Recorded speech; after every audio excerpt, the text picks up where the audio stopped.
It's about God's wrath and what we as Christians, what's the proper view we should hold of this concept of God's wrath in relation to his love, him being a loving God, him being an angry God. I think whenever we put wrath and God together, we immediately think of destruction. Mm-hmm. Like vengeance. A God who's, vengeance, revenge, and out of control, something that's just boiling over, and it's just, you can't avoid it.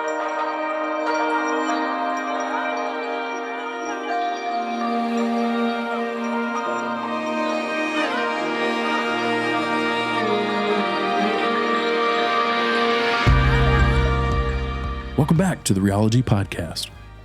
Reology is a nonprofit ministry that is centered around rethinking, researching, and rediscovery, a process that dives deep into the depths of an intimate partnership with God through a concept Jesus initiated called ecclesia.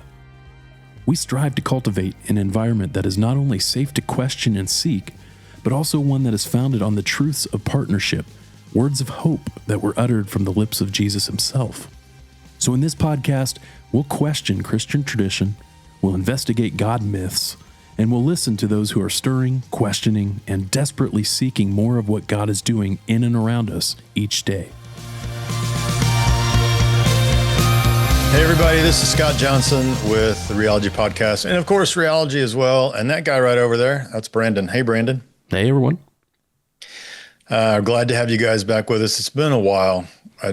Brandon just said, hopefully we can knock off some of the rust and remember what in the heck we're doing around here. Life has kind of taken precedence a little bit. Sometimes we used to do these every week, and then we were like, hey, let's do it every 2 weeks. And then it's like, hey, let's do it once a month. And it's been like, hey, let's do it once a quarter. Once a quarter. So we're hitting our quota. We're back doing this today. We're back. And you know, I wanted to say I'm not being sponsored by the Indiana Hoosiers. I wish I was. Hoosiers. That's right. If they want to reach out to me and say, hey, man, we'll give you some free gear, I can do that. There you go. That's not a problem. And anyway, this is we do this little thing, God, coffee, and questions. And Brandon has a lot of questions. I've got a lot of questions too. Not a lot of coffee he asked today, the questions. Well, I don't have, I'll say I have coffee. Look what's back, Brandon. There it is. My first Magic Morning mug shattered right before my eyes and broke my heart. Mm-hmm. And then my good buddy Derek got me another one. Nice. So we're good. I'm not drinking coffee today. Actually, what's in here is a little cranberry juice. Nice. I've got some water. So, soothe my throat, ailing throat. Soothe your ailing throat. Mm-hmm. It's that time of year. It is. It's that time of year. Everybody gets sick, but hopefully we don't get sick while we're doing this. That's true. We'll try our best. All right, Brandon, he always comes up with these wonderful little questions that not only he is asking, but all of us at some point or another ask. And they all have to do with God. Once you start like digging deeper into this whole idea of God and who he is and what's it's got to do with us, these things are going to come up. So today, Brandon, what have you chosen for us? Yeah, so today's question, this one may be a little bit controversial. We'll have to see. We'll see what the comment section looks like after we're done here. But it's about God's wrath and what we as Christians, what's the proper view we should hold of this concept of God's wrath in relation to his love, him being a loving God, him being an angry God, because, you know, as I've started to dig more into these things and study these issues, it seems like there's a pretty big divide, or I don't know if it's necessarily a divide, but it's almost like a spectrum of thoughts on this issue. And a lot of the folks that we follow, I know you and I do, and that I've learned a lot from, it seems to me that they hold a particular view of God's wrath. They I guess some would say that they downplay it some in relation to his love. They overemphasize his love more so than his wrath. They just don't talk about his wrath all that much. And they draw, from what I could tell, a lot of criticism online from other Christians for doing that and for placing less of an emphasis on that issue. And I'm trying to understand whether that's a problem or not. And if this is a sliding scale, have those folks that we follow or that we listen to, have they gone too far in one direction? And do they need to be corrected to go a little bit further? So that's the question. Long, winding way to say that's the question. Yeah, no, that's a good one. I mean, I think it kind of parallels the idea of some of the stories in the Old Testament, not necessarily in the New Testament, the Old Testament, of this idea that God gets so angry that he goes and tells the Israelites to go kill a bunch of people. Yeah. Especially when the promised land is being taken and cleared, right? Cleared out. There's a lot of stories and a lot of sections in the Bible where, seemingly it looks like God is asking human beings to go and kill other human beings. And, but God's wrath is not just reserved for people who don't know him, because there are a lot of scriptures where, matter of fact, most of them, if we're talking about wrath, most of those Old Testament scriptures that have the word wrath in it are actually really talking about the Israelites being careful not to incur God's wrath. So, when we were texting back and forth about what we should do today, and I was hoping you would do this one. I really was. Because here's the thing: is like we have already kind of set the stage already in some previous conversations for this topic, and to kind of back up a little bit and kind of like maybe we should do a little bit of a taking a step backwards and bringing up what we said in the past to help kind of set the stage for today, which is most people believe that God is like King Kong, as we've said before, and he's angry all the time. He is so angry, and he is compelled by anger unless we do something to appease him so that he won't kill us all. Yeah. And so we do sacrifices and all that kind of stuff, and hopefully he likes the sacrifices enough and he won't just kill the rest of us. And that's basically that's where God is at all times. And, so that's kind of like what humanity not only thinks of God, but in historical aspect of it, that's what humanity outside of Christianity or outside of Judaism or whatever has thought of gods anyway, right? Mm-hmm. There aren't too many gods that are happy all the time and they're super thrilled with what we're doing. Most of the gods that humanity has believed in on this planet have all been gods that are not too thrilled. Yeah. And borderline ready to just annihilate everything. Mm-hmm. Me, man, I have said so many times that we need some better language. We need a whole lot better of a linguistic system when it comes to, number one, just translating the Bible. Most people may not know this, but the Bibles that we primarily use today, and I will say excluding the Message Bible for sure, probably excluding a lot of like the New Living Translation or one of those kind of things. Yeah. Like the majority of the Bibles that we have right now, we're still using language that was creatively generated by a guy that we know as William Tyndale 500 years ago. And I believe that wrath is exactly fits that mold perfectly. Yeah. So I think it's best to know, like, what are we dealing with here? And all it takes is just to go to like, a concordance or online study, whatever, like Blue Letter Bible. Mm-hmm. And, just type in wrath, and it's going to show you how many Yeah. instances we got in the Bible, and not most of them. Every one of them are in the Old Testament. Hmm. There is not one in the New Testament. So we don't have one in Genesis, Exodus, Leviticus. There's nothing there. Starts with Numbers. Anyway, so the Hebrew word that is pretty much being used in all these situations is the Hebrew word called ketsef. And I think this is a really cool word because once again, we're talking about human beings who would use words that meant actions or bodily function, like we've talked about breath and Yeah. breathing and those kinds of things, right? And words going over the teeth, or just those kinds of things. Interesting enough as well, the word for anger in the Old Testament is it's a Hebrew word. It's just like it's pronounced af. Okay, it's a short little word, and it literally means nostrils.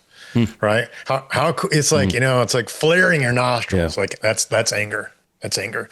So it's like words like that, right? That are like, okay, this is cool. So what's the difference between so what's the difference between af and Yeah. the difference between ketsef? Why are they two different words? We have ketsef definitely can mean wrath, and it can mean anger.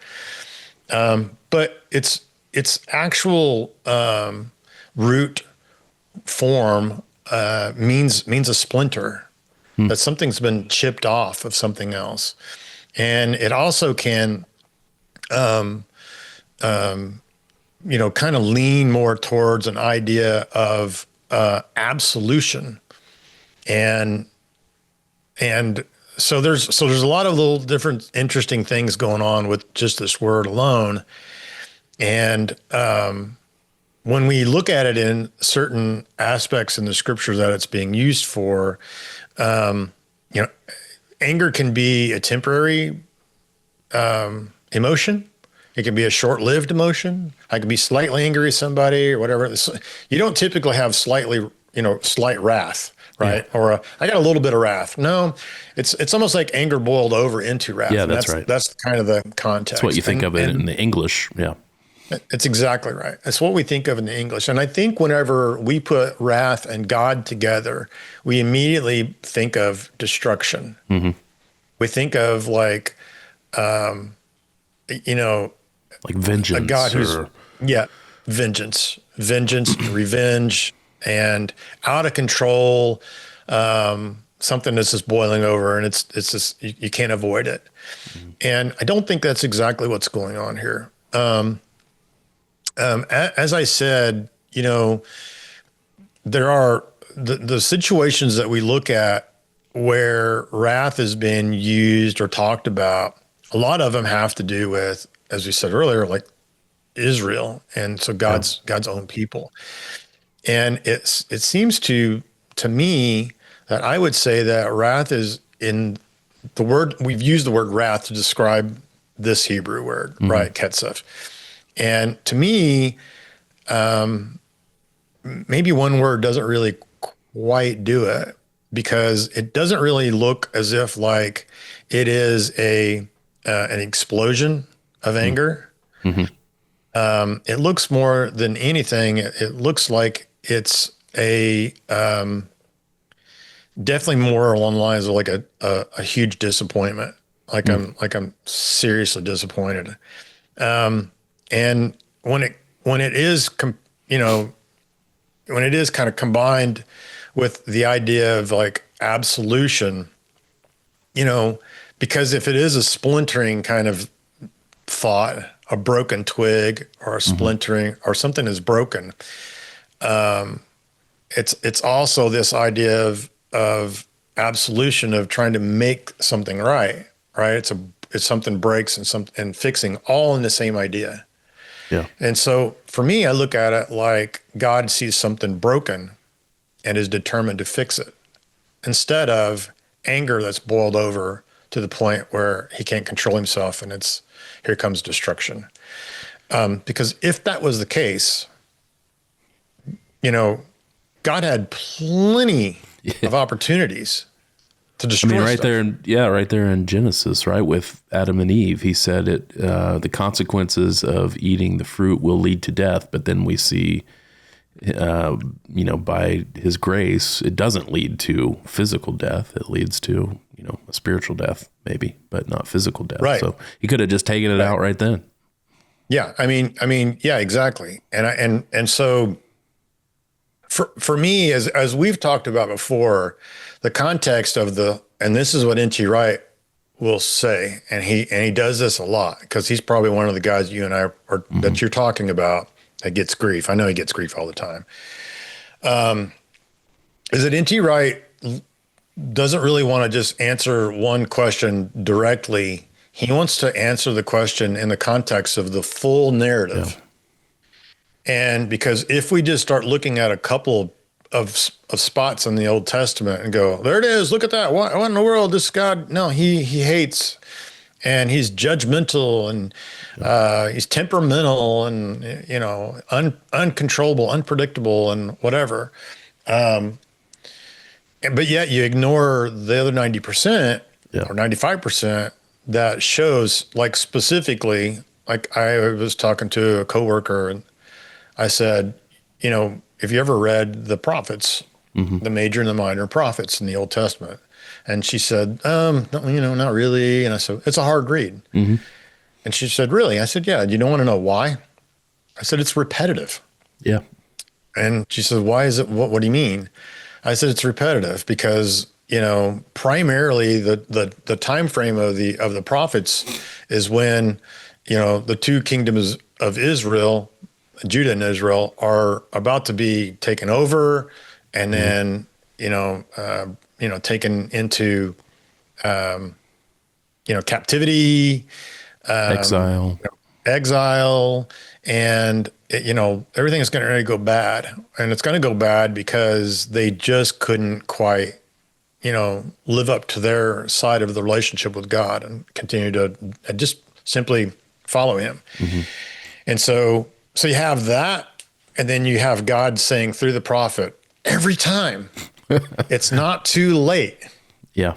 It's not too late. I want you back. Please come back. It's not too late. That does not sound like a vengeful, out of control, anger boiling over kind of God.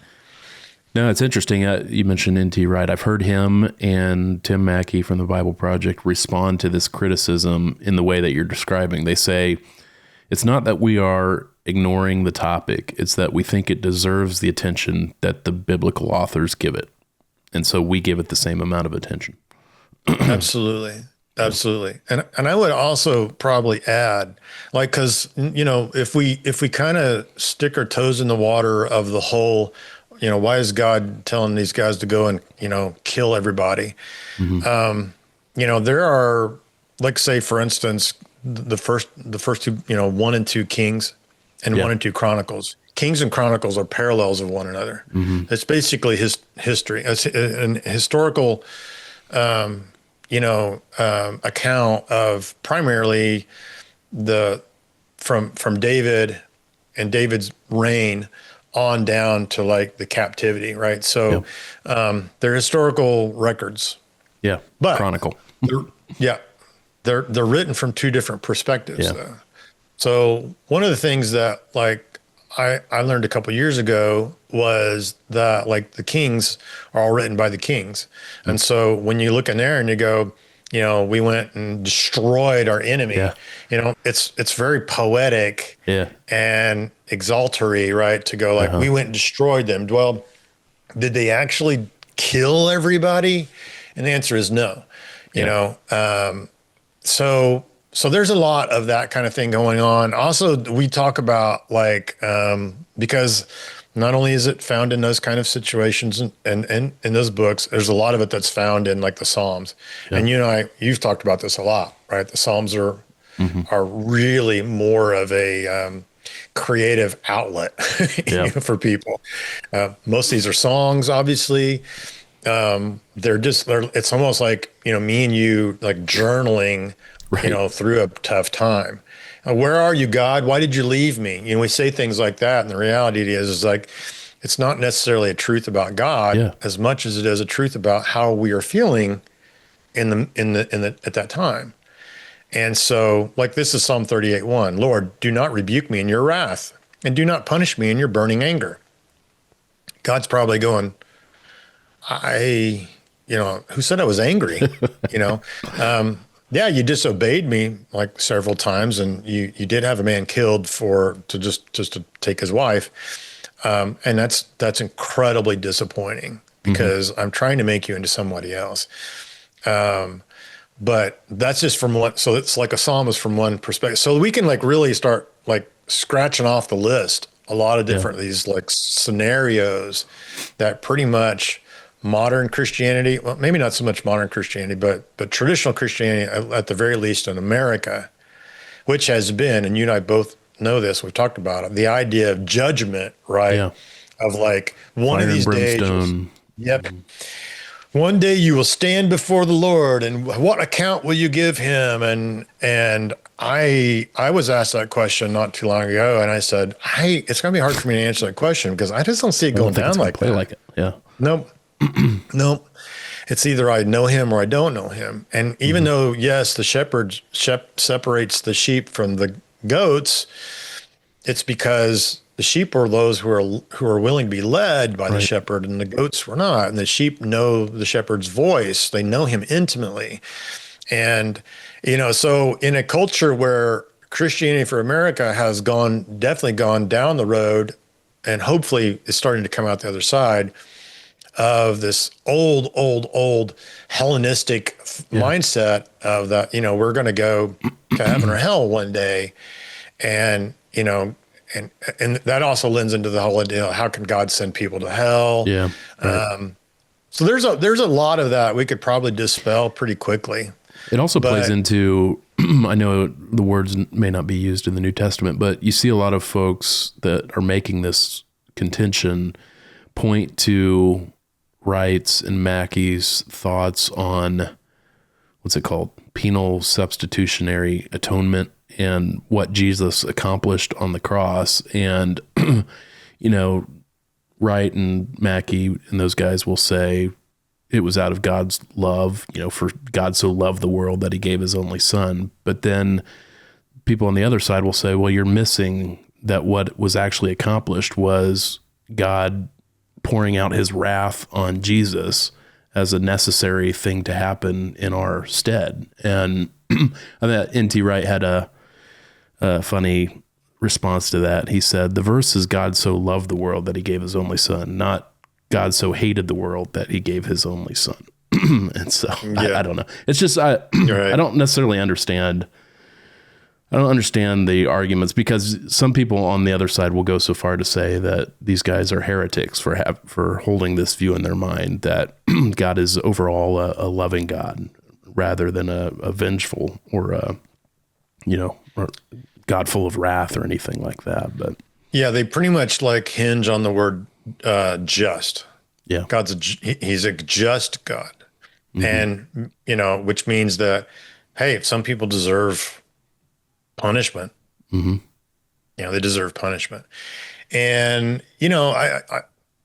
for me, again, I would do like what they have done. I would I would zoom way out and take a 30,000 foot look at this thing and understand, as we have said as well so many times, this is not about, we've done so many bad things, like using the word sin.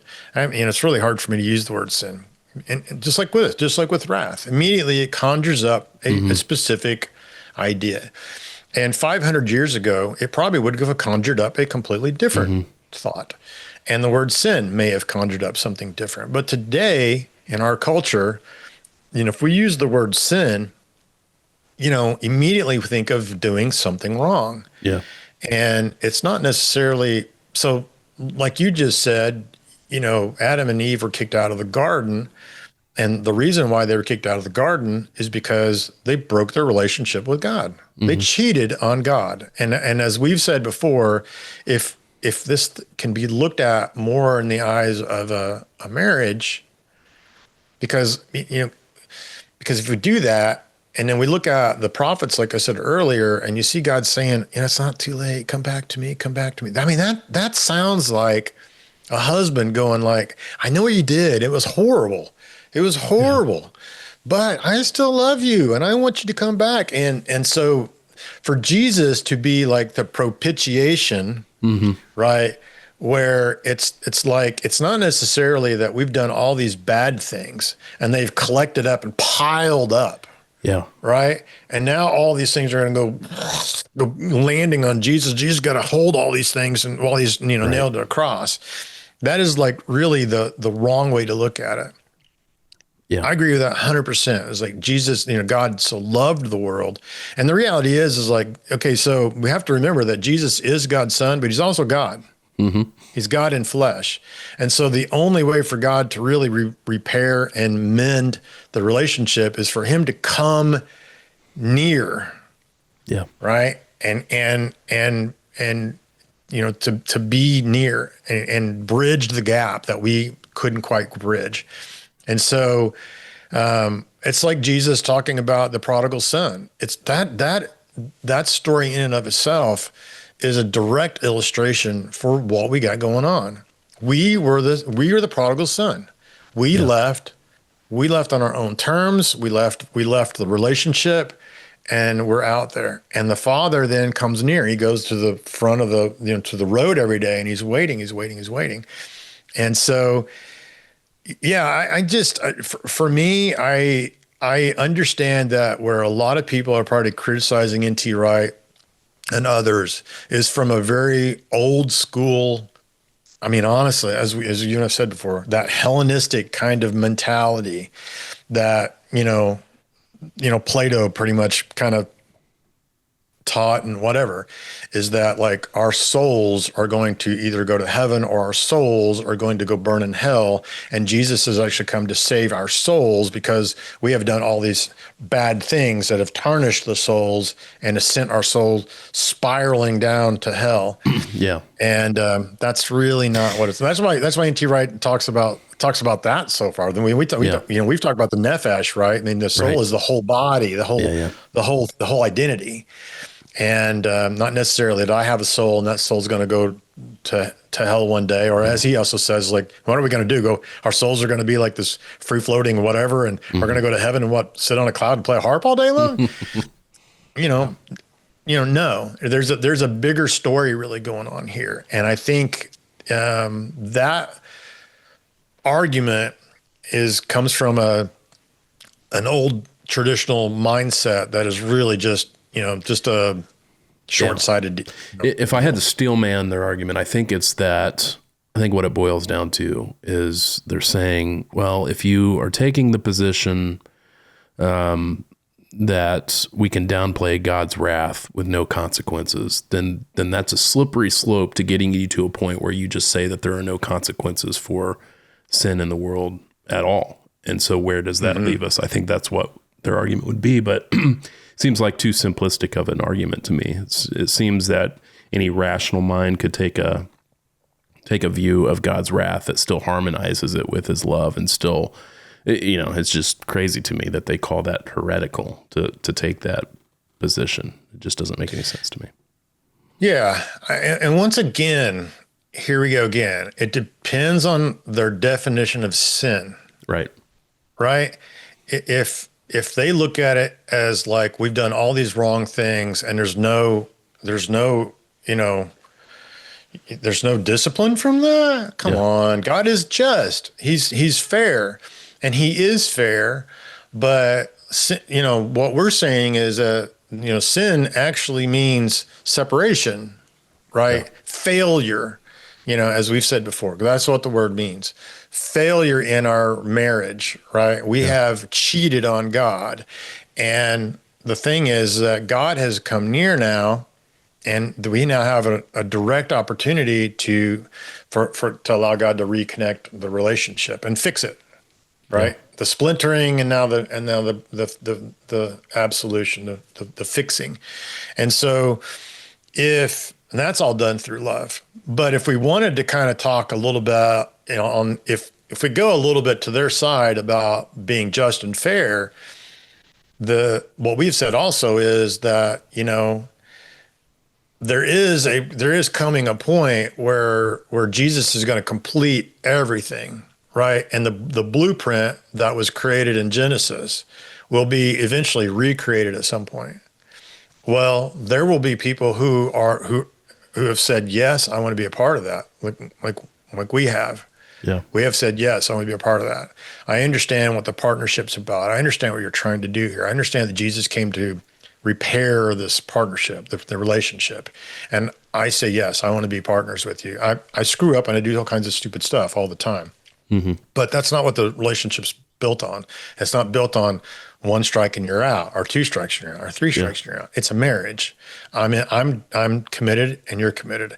And even though you make mistakes, we're still committed to this. So at some point, as we said before, like that blueprint will be fully repaired and there will be one reality. And it is that humanity was supposed to be with God, and that will be fixed. Yeah. What happens to those people who have not sought that out? Yeah.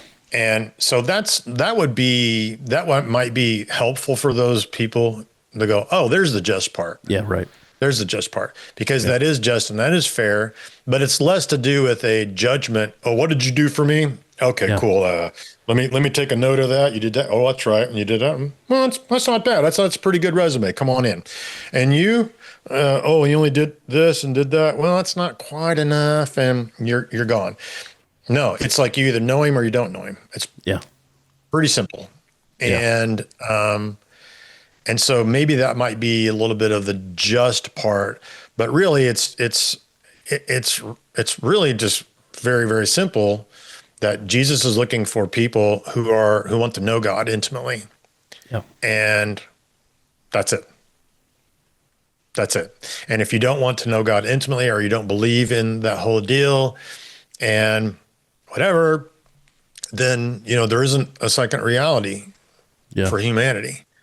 So maybe that will, because I understand what they're probably thinking. They're probably thinking that N.T. Wright and Mackey are like, they've swung all the way over to the liberal idea of like, love, love, love, love, love, love. Universalism or whatever it's called. Yeah. Right.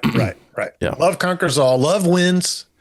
And, the reality is love doesn't always win. So I think to that point, Mackey, I've heard him talk about, consistently throughout the Bible, we see God's wrath, I guess, if you want to call it that, or justice play out in essentially God turning people over to the consequences of their own actions. That's the justice that they get. They're allowed to continue to kill each other and murder each other and do all sorts of bad things. That's the consequences of their own actions. He could wipe them off the face of the earth if he wanted to, but instead he says, you don't want to follow my rules, then follow your own rules and see where that leads you. And I think Mackey has that similar view of what the end times will be as well. As you said, folks who are bought into the relationship are bought into the relationship, and they will continue into new creation as God had envisioned it from the start. And those who aren't bought into it, there just won't be a place for them anymore. They are squeezed out of the of reality. Yeah. Yeah. I mean, because honestly, that's what humanity is always looking for. They're always looking for purpose and identity. I don't care who you are. If you're an entrepreneur, you're looking for, this is what I was made for, right? This is what I was born for. This is what I was put on this planet to do. And my experience in church ministry, oh man, I came across that all the time. People want to know, like, I just don't know what my purpose is. And the reality is, as we've said before, your identity is really simple. It is found in Jesus. That is it. Yeah. That is it. And because that's what the blueprint is supposed to be, God with us together. And so, I think it's the hard, and also with what you just said too, like God, allowed a lot of people to just like, experience the circumstances, mainly Israel, Yeah. Right. his own people. Yeah. So, he can't be a favoritism God, because sometimes that's what it kind of makes you think, is like, oh, well, God favors the people that, do all the sacrificing and do all the rituals and all that kind of jazz. But the other people, the pagans, Yeah. no. But now there are some times definitely in the Old Testament where God, had to do what he thought was, the right thing to do. Yeah. And there were some pagan cultures that did some horrible things. I mean, sacrificing children, just doing some deplorable, absolutely horrible stuff. Sodom and Gomorrah, right? Right. Exactly. And you can look at that and go, oh my gosh, you didn't give them a chance. And we don't really know that, because the reality is Israel is supposed to be the light of the world, right? They were supposed to mirror God, and that's what they were there to do.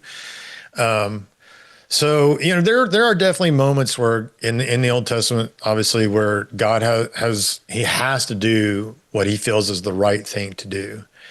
And sometimes that does mean physical death. Yeah. And that in order to do, it's almost like the lesser of two evils. Yeah. As we've said with the flood before. I mean, really, God wasn't trying to destroy, as we talked about, he wasn't trying to destroy the earth. He's trying to save the earth, trying to clean the earth. And unfortunately, there's some really nasty people that were really kind of cluttering the things up. Is God a God of love? He sure is. But is he a God of, love for anything and everything? No, he absolutely is not. And he wants people to do the right thing, but there's also some times where, he has to do the right thing, and the right thing, means, a loss of human life or a loss of human identity. And it's going to be the same, like you just said, it's going to be the same for the very end. There won't be a second option for people. So, a God of wrath is probably not really, I just don't like that word. And I know people might be going like, oh, that's what it says. Well, okay. Actually, some Bibles have actually changed wrath into just anger. You got to look at like some older script, translations to find wrath anymore.